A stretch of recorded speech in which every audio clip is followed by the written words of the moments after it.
I never imagined my only son could betray me like this, but when I saw the bulldozers tearing into my land he'd sold behind my back, I knew the war had just begun. My name is Ellen Campbell, and this is the story that changed my life forever. I'm 58 years old, widowed for 7 years, and I've spent every moment of that time preserving my family's legacy. Sunrise Hills Vineyard in Napa Valley, California. This place isn't just a business. It's the story of 4 generations of Campbells, starting with my great-grandfather, who bought these 120 acres of barren land for pennies in 1923. This morning I stood on the porch of our family home, built in 1925, gazing at the endless rows of grapevines cascading down the hills to the horizon. The morning fog draped the valley in a mystical haze I've always loved. After all these years, the sight still took my breath away. But today, something felt off. There was a tension in the air I couldn't explain. Maybe it was a premonition of what was coming, or maybe it was just a mother's heart sensing something wrong with my son, Jason. Jason is 32, the sole heir to all of this. After my husband Robert died, he became my partner in running the vineyard, but over the last 2 years, our relationship grew strained. Jason was obsessed with modernizing, claiming winemaking was yesterday's news and that we needed to think about the future. "Mom, you're too traditional," he'd say whenever we discussed plans. "Vineyards are beautiful, romantic, but they're not profitable. We could use this land so much more effectively." I tried to explain that it wasn't just about money. This place was the heart of our family, the keeper of our traditions. It's where his grandparents met and married, where his father was born, where he took his first steps among the vines. But Jason was stubborn, like all the men in our family. In recent months, he'd become secretive. He'd take phone calls out of earshot, meet with people he wouldn't tell me about. Most tellingly, he started dating Victoria Sterling. Victoria was 8 years older than Jason, the owner of a trendy art gallery in San Francisco. Elegant, refined, with impeccable manners and a sharp mind, she captivated my son from their first meeting, but something about her unsettled me. Maybe it was the way she looked at our vineyard, not with awe, but with calculation, like she was appraising its worth. That fateful Thursday, Jason came to my office, his face grim, fidgeting with some papers. "Mom, we need to talk," he said, sitting across from me. "I'm listening, sweetheart." It's just, he hesitated. Victoria pitched an incredible business idea. She wants to open a branch of her gallery here in Napa Valley. Imagine it, a world-class art center right here. It'll draw wealthy collectors, celebrities, investors. A chill ran through me. And what does that mean for our vineyard? Well, we'd need some of the land, not all of it of course, just about 70 acres, the best parts with the valley view. 70 acres, Jason, that's over half our land, the most valuable part. Mom, hear me out, this is a huge opportunity. Victoria's willing to pay $2,400,000 for the parcel, and once the gallery's up and running, we'll get a cut of the profits. It's way more lucrative than winemaking. I stood and walked to the window. Below me stretched those 70 acres he was talking about, the oldest vines, planted by my grandfather, the spot where we held family picnics every Sunday when Jason was a boy.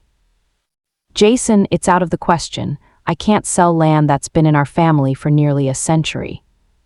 Mom, be realistic. Winemaking's a dying industry. The competition's brutal, the climate's changing, profitability's tanking. This is a chance to secure our family's future. Our family's future, or your girlfriend? Jason flushed. Victoria has nothing to do with it. It's a business decision. A business decision? I turned to him. Jason, I see how you look at her, and I see how she looks at our vineyard. She doesn't see history, tradition, or beauty. She sees dollar signs. What's wrong with that? Mom, you're living in the past. I'm living with respect for what our ancestors built, and I'm not about to destroy it for your girlfriend's questionable schemes. The conversation spiraled into an argument. Jason shouted that I was stifling his ambitions, that he couldn't spend his life tending grapes. I tried to stay calm, but inside I was boiling. In the end, he slammed the door and stormed out.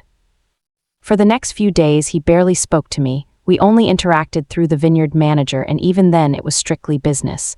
I hoped he'd cool off and see my side. I was wrong. Tuesday morning, a man in an expensive suit showed up at my door. He introduced himself as a lawyer from San Francisco. Mrs. Campbell, I'm here regarding the sale of part of your vineyard to Ms. Victoria Sterling. I'm sorry, but I haven't sold anything and have no intention to. He raised an eyebrow. But your son Jason signed all the necessary documents yesterday. He has power of attorney over the family's assets. The world spun. Power of attorney, yes, I granted it a year ago when I was in the hospital after surgery. A formality so Jason could manage the vineyard if I was incapacitated. Show me the documents, I managed to say. What I saw left me reeling.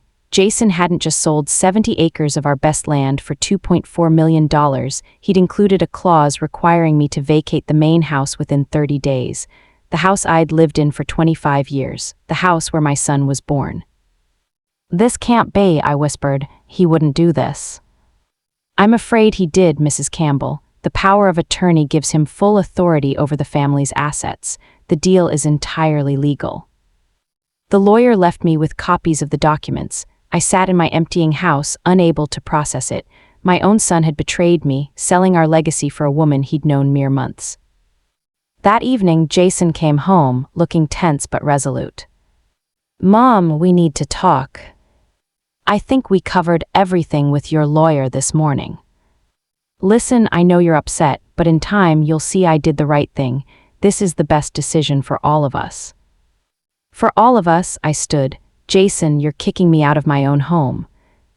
I'm not kicking you out, it's just Victoria will live here while the gallery's being built. She needs to oversee the project. We'll rent you a nice apartment in town, a great one right in downtown Napa. You want to move your girlfriend into the house where your family grew up, where your grandparents lived. Mom, it's just a house, bricks and wood, people are what matter. Then why are you choosing a stranger over your own mother? Jason looked away. Victoria's not a stranger, we're getting married. Those words hit harder than anything else. My son was ready to throw away everything, family, tradition, me, for a woman who turned him into someone I barely recognized. Congratulations, I said quietly.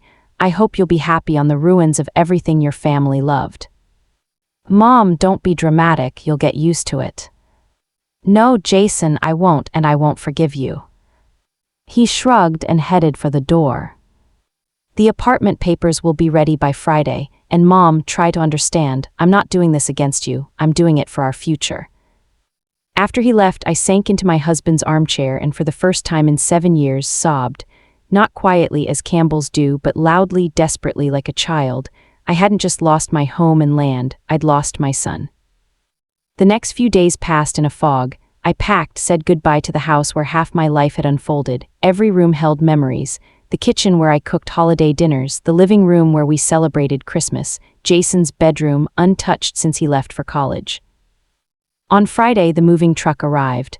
Workers carried out furniture, paintings, books, my entire life boxed up. Jason didn't show, but Victoria did, pulling up in a sleek white Mercedes. Impeccable as always, designer coat, perfect hair, the confident smile of a victor. Ellen, she said, approaching me, I know this is hard for you, but I promise I'll take care of this house, and maybe when the dust settles we can be friends. I stared at her silently. What do you say to someone who's taken everything? Just promise me one thing, I said finally. Don't touch the garden, there's a my mother-in-law planted, it's 50 years old. Victoria nodded, but I saw in her eyes she was already planning changes. The apartment Jason rented for me was nice, 2 floors in Napa's historic downtown with a view of the main street, but it wasn't my life. I felt like an actor playing a role in someone else's story. That first week I barely left the apartment. I ordered food, avoided friends, ignored calls. News of the vineyard's sale spread quickly in our small town. Many condemned Jason, but it didn't ease my pain. My savior was Sarah Mitchell, my best friend since high school. She worked as a secretary in the county clerk's office and had an uncanny knack for knowing everyone's business. Ellen, you can't stay holed up grieving, she said, barging in the second Saturday. Besides, I've got news you'll want to hear. What news? About your lovely future daughter-in-law and her gallery. Sarah pulled some printouts from her bag. I had my niece dig into Victoria Sterling online, quite the character, let me tell you. What I learned stunned me. In the last 5 years, Victoria had lived in 3 cities, charming 4 wealthy men. Each time she posed as a successful gallerist, secured money or property for art projects, then vanished, leaving her mark in debt and heartbroken. Denver, Seattle, Portland, same pattern, different names, Sterling, Morgan, Black. "We have to show this to Jason," I said. "You think he'll believe you? He's in love, Ellen. Love makes men deaf to reason." Sarah was right. Jason ignored my calls. When I drove to the house, my former house, a security guard blocked me at the gate. My son had cut me out of his life. So I turned to a lawyer, David Holmes, one of the best in the valley and a contemporary of my late husband. "Ellen, I've reviewed the documents," he said after our first meeting. "The sale's technically legal. Jason's power of attorney holds, but there are angles we can pursue." "Like what?" "First, the power of attorney was for managing the business, not selling real estate. Second, there are technical irregularities in the paperwork. And third, if we can prove the buyer acted in bad faith, we can void the sale." "What would that take?" "Evidence of Victoria Sterling's fraudulent intent and time. Lawsuits can drag on for years." I was ready to fight for years, but fate had other plans. A month after I moved out, construction crews arrived at the vineyard to prep the land for the gallery's foundation. They targeted the most picturesque parcel with its stunning valley view. Then came the event that changed everything. While digging the foundation, an excavator hit something odd. The soil was denser with a strange smell. The foreman, an experienced man, halted work and called in a geologist. The soil analysis shocked everyone. 8 feet down they found oil, not just traces, a full-blown deposit spanning much of the vineyard. Sarah brought me the news Wednesday evening, bursting into my apartment without knocking, eyes blazing. "Ellen, you won't believe this. They found oil on your land." "What?" "Oil, black gold. The construction crew hit a deposit." At first I couldn't believe it. Oil in Napa Valley, it seemed absurd, but Sarah had a copy of the geological report, somehow obtained from the county office. Preliminary estimates valued the deposit at up to $50 million. $50 million, $20 times what Victoria paid. "But what does it change?" I asked. "The land's not mine anymore." "It changes everything," Sarah exclaimed. "First, the sale was clearly undervalued. Second, if Victoria knew about the oil, it's straight-up fraud." We called David Holmes immediately. He was thrilled. "Ellen, this is our break. The sale can be challenged on multiple grounds: gross undervaluation, potential fraud, failure to conduct a proper appraisal." "What if Victoria didn't know about the oil?" "Doesn't matter. The sale skipped a required professional valuation for a deal of this scale." David filed a lawsuit to void the sale and requested a court order to freeze the disputed land pending the case. News of the oil spread like wildfire. Reporters, geologists, oil companies all wanted details. The land's value skyrocketed overnight. Then came the surprises I didn't expect.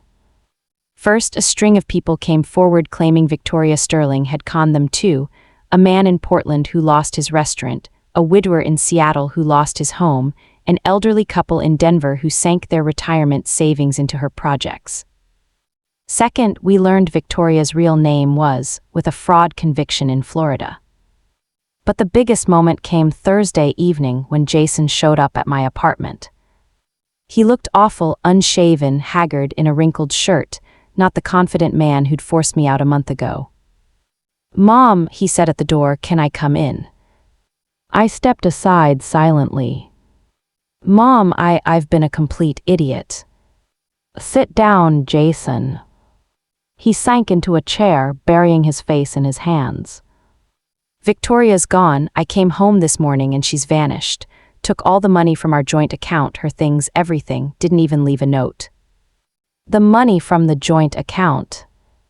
"The $2,400,000 from the land sale. We put it in a shared account for the gallery's construction, and now," he choked up, "it's gone." I sat across from him. Despite the pain he'd caused, my heart ached seeing him suffer. "Mom, I know you'll never forgive me. I betrayed our family, Dad's memory, I've lost everything, the house, the land, the money, "Jason," I said softly, "you haven't lost me. You're my son and I love you, but you've hurt me in a way I'll never forget." "And now the oil," he gave a bitter laugh. "If I'd known." If you'd known, would it have changed anything? Would you still have believed her? He looked at me, eyes raw. I don't know, Mom, she was so persuasive. She said things I wanted to hear, that I was talented, that I had potential, that the vineyard was the past and the future was mine. And you trusted a stranger more than your own mother. I wasn't just in love, I was obsessed. She showed me a version of myself I liked, a successful businessman, not some small-town winemaker. We sat in silence for a few minutes. Mom, is there any chance you'll forgive me? Jason, forgiveness is a process. I can't snap my fingers and erase what happened, but you're my son and I'm willing to work toward being a family again. And the land. David Holmes thinks we can void the sale, especially with Victoria fleeing with the money. It's clear fraud. So there's hope to get the vineyard back. There is, but even if we do, things have changed. Trust doesn't rebuild easily. Jason nodded. I understand, and I'll do whatever it takes to prove I've changed. The next weeks were a whirlwind of legal battles. David Holmes worked tirelessly, gathering evidence of Victoria's fraud. The FBI joined the hunt for the runaway con artist. Oil companies lined up, offering staggering sums for drilling rights. I drove to the vineyard daily, staring at the land that was no longer legally mine but remained part of my soul.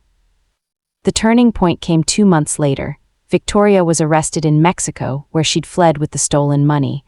A search uncovered documents proving she'd known about the potential oil deposit before buying the land. She'd bribed a who'd surveyed the area a year earlier.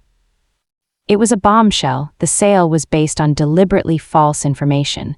The court promptly ruled to void it. On Monday morning, I stood on the porch of our family home again. Jason was beside me, helping carry boxes back inside.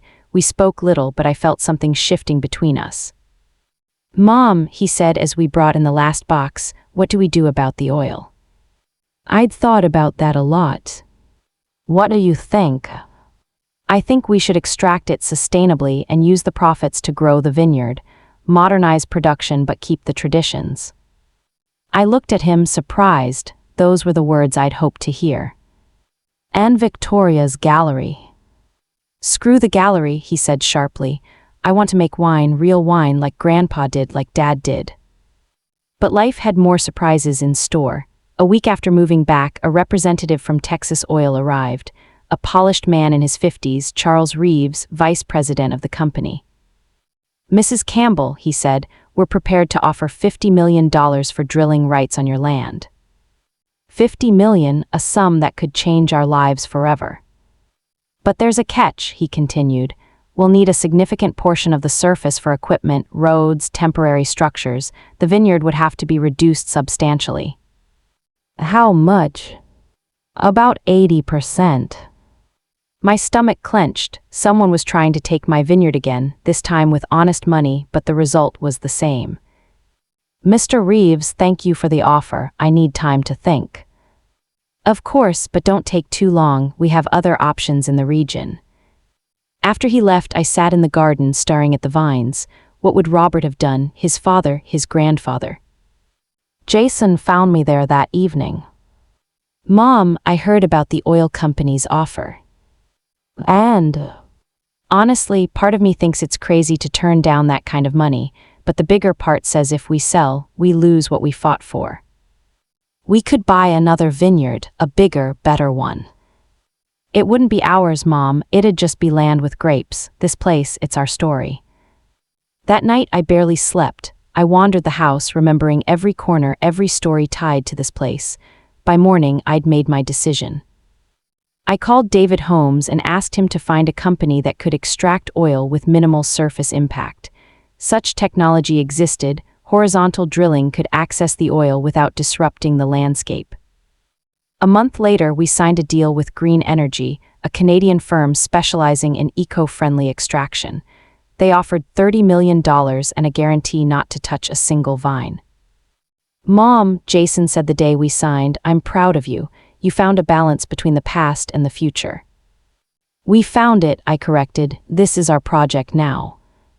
But the story didn't end there. 6 months later, as the first oil flowed through underground pipes and money hit our account, I received a letter.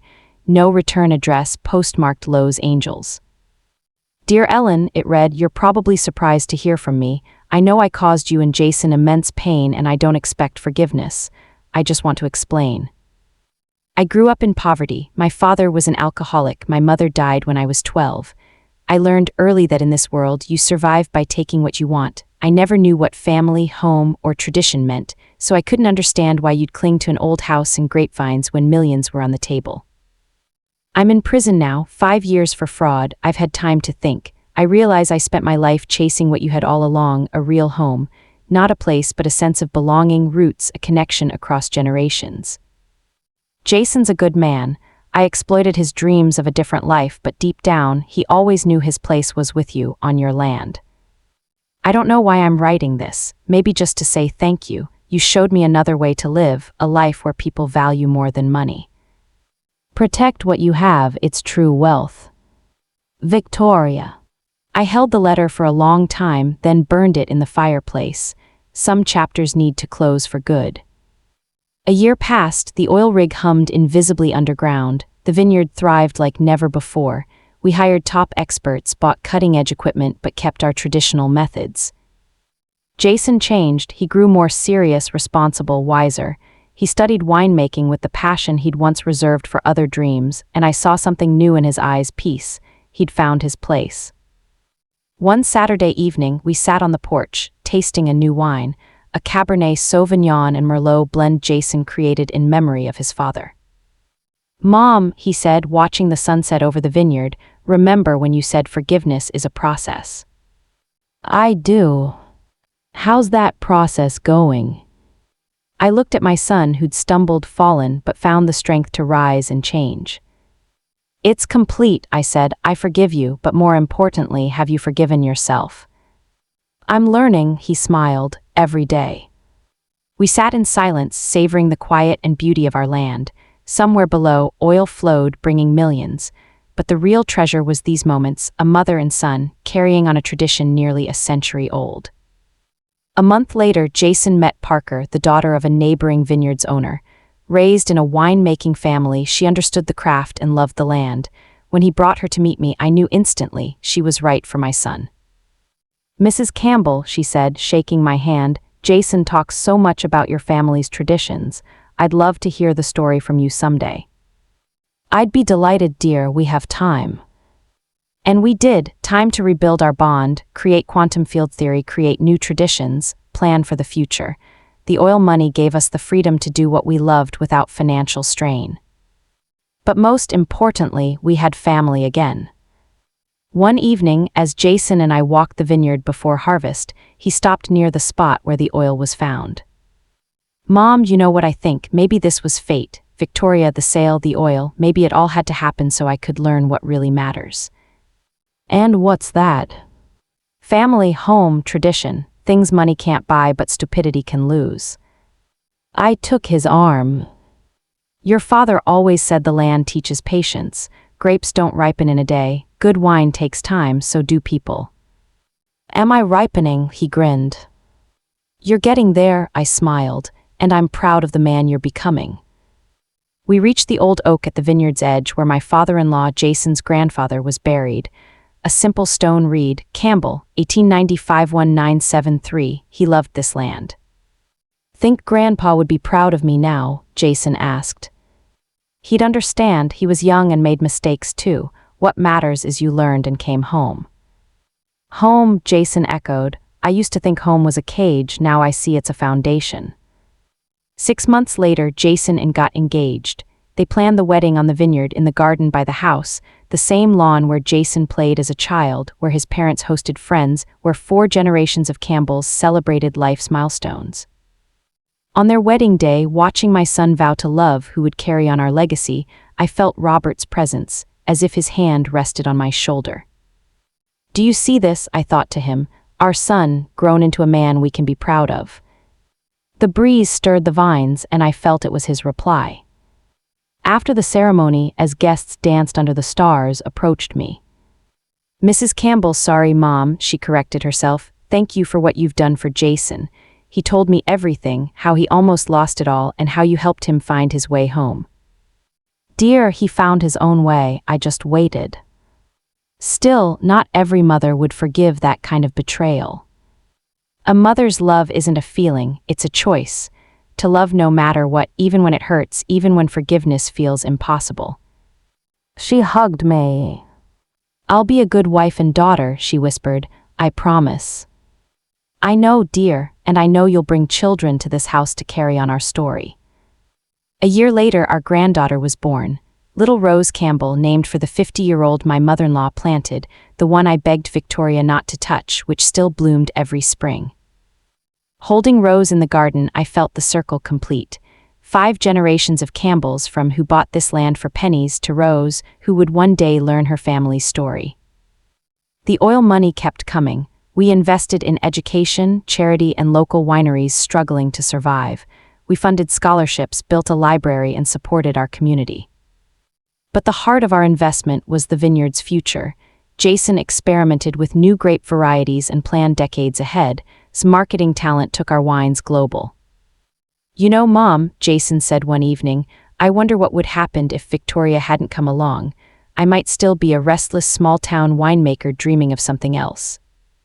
And now I see the life I wanted was here all along. I just didn't know how to see it.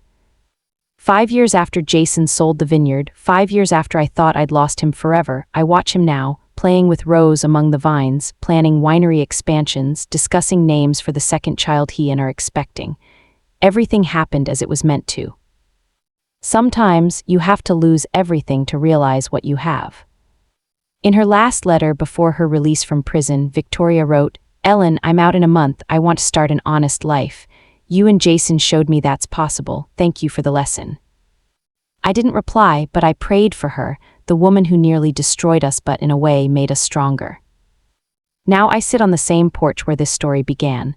Sunrise Hills vineyard stretches before me, as beautiful as it was 5 years ago, but thriving more than ever. Jason and work in the office planning a new wine line. Rose sleeps in her stroller beside me and carries her sibling-to-be. The oil rig hums underground, bringing financial freedom. But the true gold is what can't be sold or stolen: family, tradition, love for this land. My husband once said, Ellen, the vineyard isn't a business, it's a way of life. We don't own the land, we hold it for the next generation. He was right, we're temporary stewards of this place. Our job is to preserve it and pass it on. As long as we have this quiet place under the California sun, where grapes grow and love endures, as long as we have a family that honors the past and builds the future, we have everything. The story over, but life goes on, and I know the best chapters are still to come. If you enjoyed this story, give it a like, share your thoughts in the comments, and let me know where you're reading from. Until next time.